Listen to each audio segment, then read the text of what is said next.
Retour sur le plateau, selon diverses études, je l'ai dit à l'entame de cette émission, on a entre 10 et 50% des femmes adultes qui, voilà, à un certain âge, ont un véritable problème avec leur désir sexuel.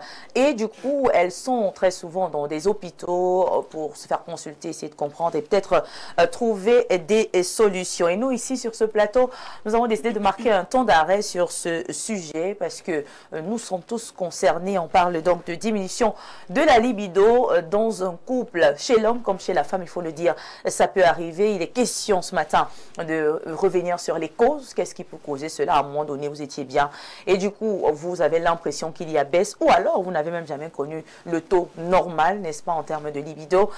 Quelles peuvent en être les conséquences et peut-être quelques solutions sur ce plateau ce matin? Nous avons des médecins, nous avons des juristes, nous avons des consultants, nous avons donc voilà, des invités bien calés pour pouvoir nous apporter un plus, nous édifier sur cette thématique diminution de la libido dans le couple, cause, solution, voilà. Alors, pour commencer, on pourrait parler d'un sujet sans, toutefois, parce qu'on dit diminution de la libido, mais il faudrait d'abord que cela ait existé, donc on ne peut pas faire diminuer quelque chose qui n'a pas existé, raison pour laquelle ma première question est donc celle de savoir qu'est-ce qui stimule la libido chez un homme, chez une femme. Et la première question s'adresse donc à Madame Bissa, oui. Astrid, oui, juriste ce matin. Bien sûr. Je veux dire quoi, les raisons sont légion, en fait. Donc, ce qui, je réponds déjà clairement à votre première question, ce qui peut stimuler la libido ou l'envie ou le plaisir sexuel vers une autre personne, il y a beaucoup de raisons. Par exemple, déjà physiquement, a priori, sur le plan physique, la beauté. Il y a peut-être ça, ça dépend. La beauté, ça dépend. Parce que la beauté n'est pas... L'attirance physique. Oui, oui, l'attirance physique, voilà. C'est ce que je voulais dire, l'attirance physique. Mais on est attiré parce qu'on trouve celui en face de nous beau ou belle selon nos critères. Oui, oui, mais bon, ça c'est un autre débat. Ouais. Alors, ce que je voulais dire, il y a déjà cette attirance physique. L'attirance physique. Il y en a qui aiment les femmes, ou les hommes, qui sont propres. C'est-à-dire que pour certains, même si tu n'es pas si... tu es un peu vilain, je vais être poli. Pour certains qui pensent qu'il y a des hommes qui sont vilains ou qui sont vilaines. Mais il y a quelque chose qui vient combler ce vide-là. Vous voyez un homme, le physique, il est propre. Il est bien habillé. Et je pense que beaucoup parlent aussi de l'odeur, vous sentez bon. Oui, mais la propreté, ça fait partie il y a l'hygiène corporelle. Exactement. Il y a ça, d'abord. Voilà ce qui attire en premier. L'aura. Il y a un aura. Bon, on ne peut pas déterminer le degré et tout ça, mais c'est des choses, il y a des choses dans la vie qu'on ne peut pas expliquer. Ça, c'est la nature qui le fait. Mais sur le plan, en vue de face, voilà, dire comme ça, vue de face, il y a ce physique-là. Mais non, ce qui stimule encore plus aussi, il y a des sapiosexuels. C'est-à-dire, vous avez déjà le physique, vous avez tout ce que vous avez, la propreté et tout. Lorsque vous asseyez avec une femme, parce que les femmes ont souvent plus ce problème. Les hommes n'ont pas de problème, pour dire vrai.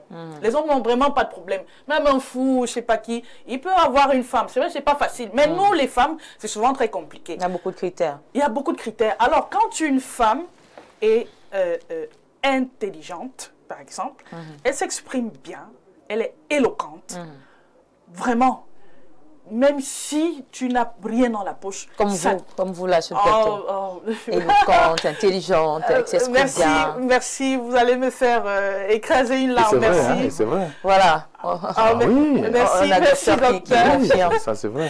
Donc, en fait, voilà ce qui stimule plutôt, oui. je m'excuse, ce qui stimule l'envie sexuelle. D'accord. Bon, on va parler de libido, mais il faut qu'on aille terre à terre. Il y en a qui ne peuvent pas qu'on parle. La libido, c'est le plaisir sexuel. C'est-à-dire que c'est cette envie-là de vouloir être avec cette personne. Et puis même aussi, on ne peut pas toujours aller dans le... C'est-à-dire quand ces personnes se rencontrent, ils peuvent se retrouver, ils aiment bien écouter leurs femmes, ils aiment bien écouter leurs compagnes, ils aiment les entendre parler. Et là, automatiquement, le sexe réagit. D'accord, merci beaucoup. Alors, docteur, est-ce que vous avez quelque chose à rajouter? Qu'est-ce qui stimule donc la libido, le plaisir sexuel, pour être plus clair, chez l'homme ou chez la femme?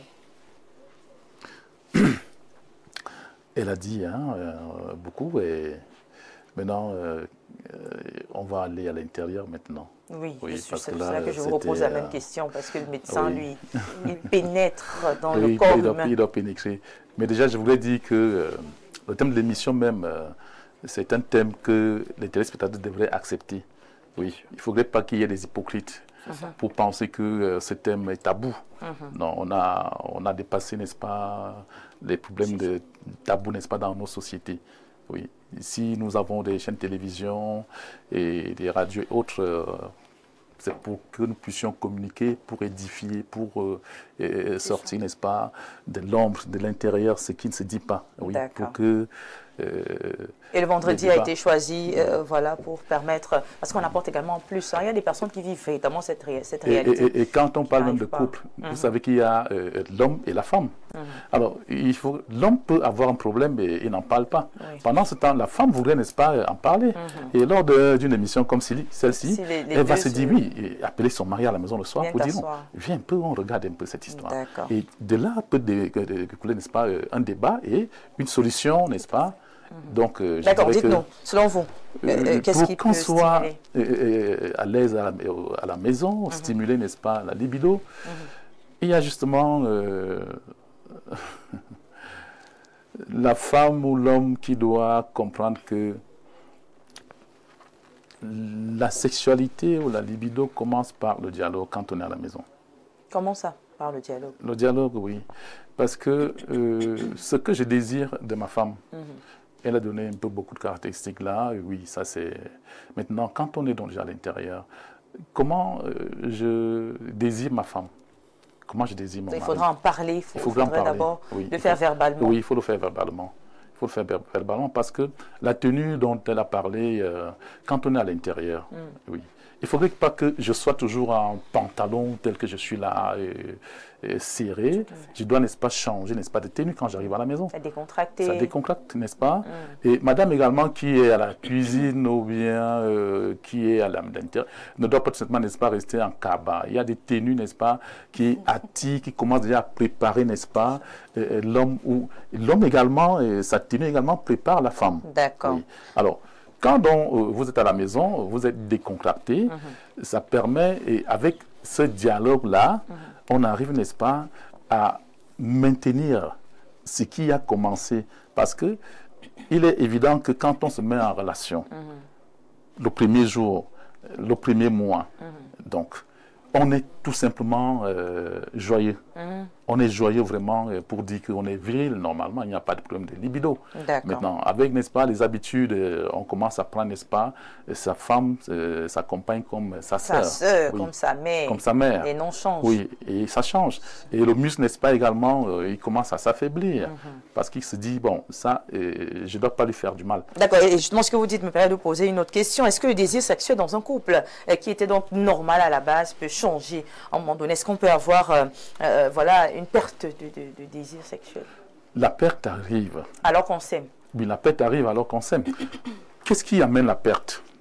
C'est justement, je peux dire, je veux commencer, n'est-ce pas, par des histoires comme le téléphone qui est arrivé. Oui, le téléphone amène, n'est-ce pas, la perte de la libido. Parce que je commence, n'est-ce pas, à observer mon homme ou bien ma femme comme si, n'est-ce pas, elle n'était plus sincère. Oui. Dès que je commence à douter, n'est-ce pas, on doit plus manipuler le téléphone. Ça veut dire, je ne dois pas douter, n'est-ce pas, de ma partenaire. D'accord. Donc le téléphone entraîne le doute et le doute entraîne la diminution. La diminution. Ok. Ça veut dire que cette diminution-là amène, n'est-ce pas, la personne qui commence à observer, à douter, à contrôler. Pendant que vous y êtes, son esprit est plutôt ailleurs. Elle se dit des choses. Est-ce qu'il m'aime encore? Il faisait quoi avec le téléphone? Surtout quand c'est l'heure d'aller se coucher et que, au lieu d'aller se coucher, ça veut dire que vous allez vous coucher, vous restez 30 minutes, 45 minutes, 1 heure, votre partenaire encore au salon. Oui, ça, vous devez rester toujours... téléphone. Rien ne doit changer. Il ne faudrait pas que les habitudes changent. Dès que vous avez commencé, n'est-ce pas, par exemple, à vivre en causant, le dialogue doit être maintenu. D'accord. Oui. Les habitudes ne doivent pas changer. Dès qu'un partenaire change, n'est-ce pas, d'habitude, automatiquement, n'est-ce pas, il y aura, n'est-ce pas, cette perte de la libido. D'accord. Merci beaucoup pour votre première prise de parole avec Jeanne Vendor. Voilà, quels sont selon vous les facteurs, hein, les éléments probants et qui amènent donc à une perte de libido? Déjà, en psychanalyse, vous savez, la libido, c'est l'énergie psychique fondamentale recherchée. Ok. Ouais. Ce qui peut mieux faire perdre la libido, comme on le dit souvent, le manque de communication. Vous savez, quand vous êtes en couple, si l'un des partenaires ne change pas, parce qu'en couple, on ne discute pas, on échange. Oui, parce que beaucoup pensent souvent que le problème, c'est le dialogue. Et pourtant, vous pouvez dialoguer sans vous comprendre. Oui, il faudrait que vous puissiez vous comprendre. Merci de mettre un accent sur la communication. Et lorsque, par exemple, lorsque votre partenaire rentre le soir, vous savez, nous les femmes, nous avons un sérieux problème. Nous ne regardons pas que notre partenaire travaille beaucoup. Nous ne regardons pas qu'il peut avoir une journée difficile. Mais l'accueil devient un problème. Vous voyez, à des moments... L'accueil, juste tout simplement l'accueil peut poser problème. Ça veut dire la façon d'accueillir son partenaire. Oui, vous savez, la journée a été peut-être très difficile pour votre partenaire et il rentre, il souhaiterait avoir des petits câlins. Et il peut demander, il peut dire... Non, vous n'avez pas... Il peut dire, j'ai besoin de câlins, fais-moi des câlins. Votre partenaire n'a pas besoin de vous demander des câlins, c'est votre devoir. Mais c'est là où les problèmes commencent. C'est votre devoir. Lorsque le mari rentre le soir, la première des choses, s'il a un sac à main, prenez son sac. S'il a une veste, retirez sa veste. Vous accrochez, amenez-la s'asseoir, des petits massages, en lui posant comment est-ce que la journée a été. Ça, c'est quand on est dans la peine. Non, même si, vous savez, quand vous allez à la mairie, ceux qui se sont mariés, quand vous allez à la mairie, on dit toujours pour le meilleur et pour le pire, mais le pire ne devait pas dominer sur le meilleur. Même si vous êtes en froid, lorsque votre époux rentre le soir, prenez-le. Vous êtes déjà sa maman, vous êtes son ami, avant d'être sa femme. Vous l'accueillez, vous allez voir. Même s'il avait eu un problème à l'extérieur, lorsqu'il arrive, ça se dégage. Mais quand il arrive, tu sors d'où? Vous commencez à crier sur lui. Du coup, ça baisse le plaisir qu'il avait. Même s'il avait l'intention que lorsque je rentre, je fais bien l'amour à ma femme, dès que l'accueil fait diminuer. D'accord. Et de deux, il faut créer en amour. Vous savez, les Africains aiment la monotonie. Esprit de créativité. Il faut créer en amour. Qu'est-ce qu'il faut créer? Il faut créer. Par exemple, vous savez, nous les femmes, lorsque nous sommes déjà à 2, 3 ans de mariage, 4 ans, on oublie les petites tenues. Vous savez, quand votre mari rentre, vous trouve une petite nuisette, je vous assure, même s'il a regardé une beauté à l'extérieur, lorsqu'il regarde, il revoit cette beauté en vous. Bon, mais après, quand il rentre au salon, il y a peut-être les enfants, vous n'allez pas marcher en quand je dis petite tenue, ce n'est pas que vous marchez nu. La nuisette. Il y a des petites nuisettes qui sont bien avec des petites culottes à l'intérieur. D'accord. Voilà. Vous vous habillez comme ça. La façon dont votre mari vous regarde, je vous assure, vous stimule. Ça ravive. Et de l'hygiène de vie. Il y a des messieurs, quand ils rentrent chez eux, ils trouvent la maison insalubre, je vous assure. Ça casse aussi des choses. Il ne veut même pas vous toucher. Donc, nous, les très femmes, important. Il ne veut pas vous toucher. Il arrive, il trouve la cuillère est là-bas, l'enfant a posé la barbouche sur la table. Moi, je suis arrivée dans une maison, j'ai trouvé ça. J'ai trouvé des trucs comme ça.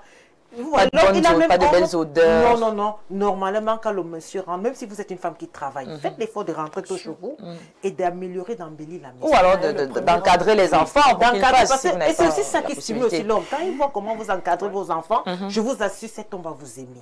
Il va vous aimer. Et aussi votre chambre conjugale. Je vous assure, il y a des femmes, quand vous arrivez dans les chambres, le slip est là-bas, ceci là-bas. Le cabas est là-bas, le filet de la tête. Les perruques sont un peu de partout. Non, il y a l'ordre. Le make-up pas sali partout. Lorsque l'homme entre là dans la chambre conjugale, je vous assure, dès que le lit est bien dressé, le linge est bien rangé, je vous assure, vous préparez sa petite tenue de nuit, je vous assure, cet homme-là ne peut pas, comme on dit souvent, regarder de l'autre côté. C'est quoi la tenue de nuit? La tenue de nuit de l'homme, vous lui trouvez un petit bermuda. D'accord. Un très beau bermuda avec un message dessus. Vous posez le bermuda sur le lit, vous mettez un message, je vous assure, cet homme, même si tu avais la cotisation de 100 000, il va sortir. Les femmes doivent regarder ça. Et quand vous tombez avec votre mari, ce n'est pas du genre quand il dort, il regarde à l'est, vous regardez à l'ouest. Non. Vous devez communiquer lorsque vous vous retrouvez sur le lit. Et c'est de là que provient beaucoup de projets. On a quand même l'impression que le mariage est difficile. Hein? Le mariage n'est pas difficile. Il faut beaucoup penser, créer, il faut beaucoup il faut innover. Observer il faut innover. Votre mari ne peut pas rentrer le soir, il passe le temps à zapper. Il faut des petits massages à votre mari. Il y a des hommes qui sont déjà télécommandés. Ça veut dire quand il arrive, il prend la télécommande, il a ses chaînes là, le sport et tout. Vous pouvez vous asseoir avec lui. Vous discutez sport, même si vous n'en savez rien du tout. D'accord. D'accord. Vous discutez, vous allez voir comment cet homme-là, vous serez une reine pour vous. D'accord, merci beaucoup, Jeanne Vondo. Je suis sûre que les hommes qui nous regardent en ce moment ont envie de dire que, mais comment faire pour être l'heureux élu de cette dame? Non, on apprend tous les jours comment est-ce qu'il faudrait garder. D'accord. Voilà, merci beaucoup. Et naturellement, je me tourne vers Pierre Blériot-Niémec, notre consultant permanent ici en Info Télévision. Pierre Blériot, vous avez quand même beaucoup d'expérience. Vous êtes un polygame. Vous arrivez à gérer pas une, pas deux, pas trois. Et donc, la question que je m'en vais vous poser est celle de savoir comment remédier donc à la perte de libido. Comment faire face à ce genre de situation? Alors, tous ceux qui ont parlé avant moi ont parlé des foyers modernes. Okay. Donc, on a exclu les foyers traditionnels. Et ils ont parlé des foyers modernes d'un certain niveau. Or, le sexe existe dans toutes les strates. Ce qui attire un tel n'attire pas un tel autre. Tout ce que vous avez dit là sur la... C'est vrai. Un bon villageois... Il ne gère pas l'hygiène, vraiment, il ne gère pas savoir. Les messages sur les Bermudas. Sauf que si vous l'amenez dans la modernité, il apprendra aussi à faire ainsi. Le sexe est animal au départ. Oui. Et tant qu'on est au niveau animal, on a moins de problèmes. Quand on entre dans la modernité, ça devient plus compliqué. On veut que les gens sentent bon, des choses comme ça. Alors qu'au village, on ne savait pas. D'ailleurs, la mauvaise odeur nous plaisait.